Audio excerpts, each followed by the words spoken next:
All right, welcome Corduroy. Who is Corduroy and why do I think he's about to steal your heart?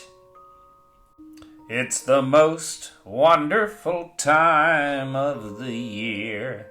That's right, everybody. It is almost Christmas, and so we've got lots of great Christmas stories or Christmas-related stories coming to the channel soon. So please subscribe if you haven't already. And back to today's story, Corduroy. Corduroy is a bear who once lived in the toy department of a big store. Day after day, he waited with all the other animals and dolls for somebody to come along and take him home. The store was always filled with shoppers buying all sorts of things, but no one ever seemed to want a small bear with green overalls. Then one morning, a little girl stopped and looked straight into Corduroy's bright eyes. "Oh, Mommy," she said, "look! There's the very bear I've always wanted." "Not today, dear," her mother sighed. "I've spent too much already. Besides, he doesn't look new.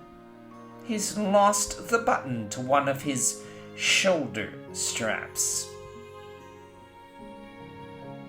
Corduroy watched them sadly as they walked away.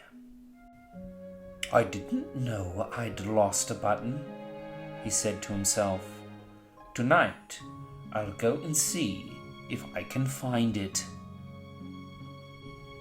Late that evening, when all the shoppers had gone and the doors were shut and locked, Corduroy climbed carefully down from his shelf and began searching everywhere on the floor for his lost button. Suddenly, he felt the floor moving under him. Quite by accident, he had stepped onto an escalator, and up he went.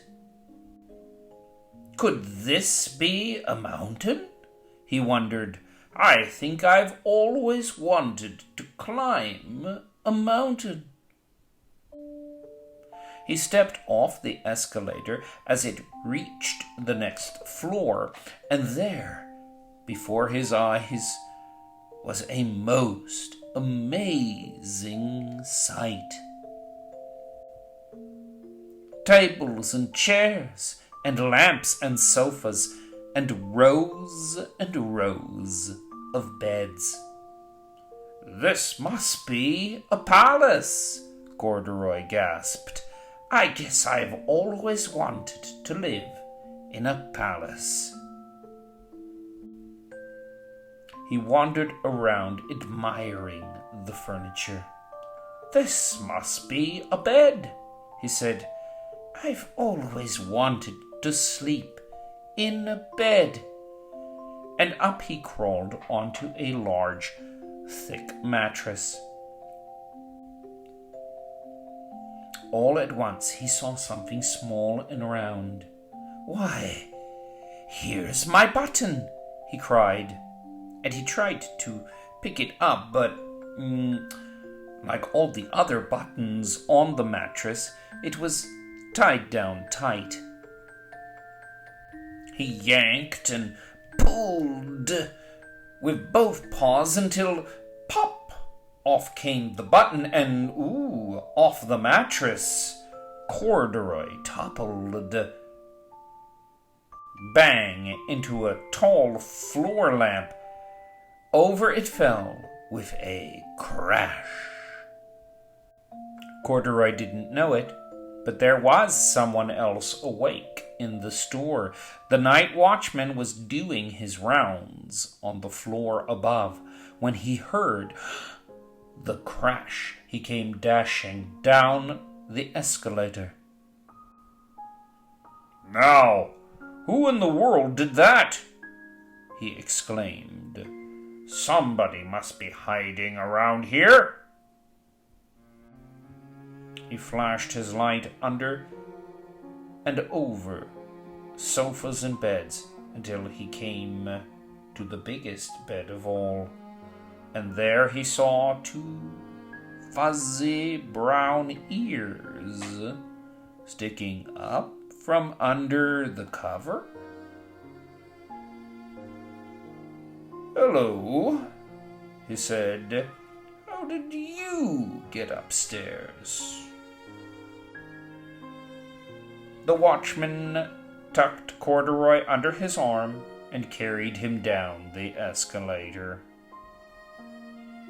and set him on the shelf in the toy department with the other animals and dolls.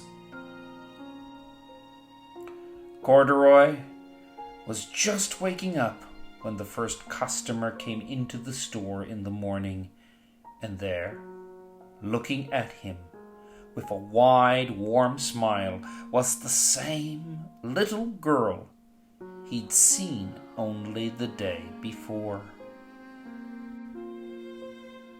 "I'm Lisa," she said, "and you're going to be my very own bear.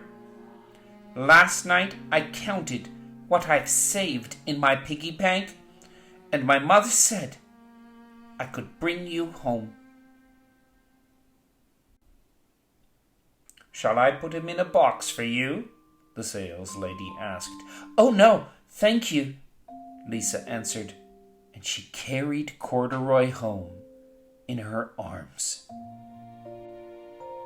She ran all the way up 4 flights of stairs into her family's apartment and straight to her own room. Corduroy blinked. There was a chair and a chest of drawers, and alongside a girl-sized bed stood a little bed just the right size for him. The room was small, nothing like that enormous palace in the department store. "This must be home," he said. "I know. I've always wanted a home." Lisa sat down with Corduroy on her lap and began to sew a button on his overalls. "I like the way you are," she said, "but you'll be more comfortable with your shoulder strap fastened." "You must be a friend," said Corduroy.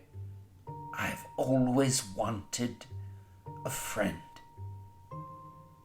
"Me too," said Lisa, and gave him a big hug.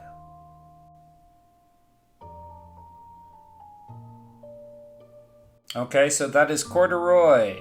If you like the story, then please like, share, and subscribe. And I will see you soon.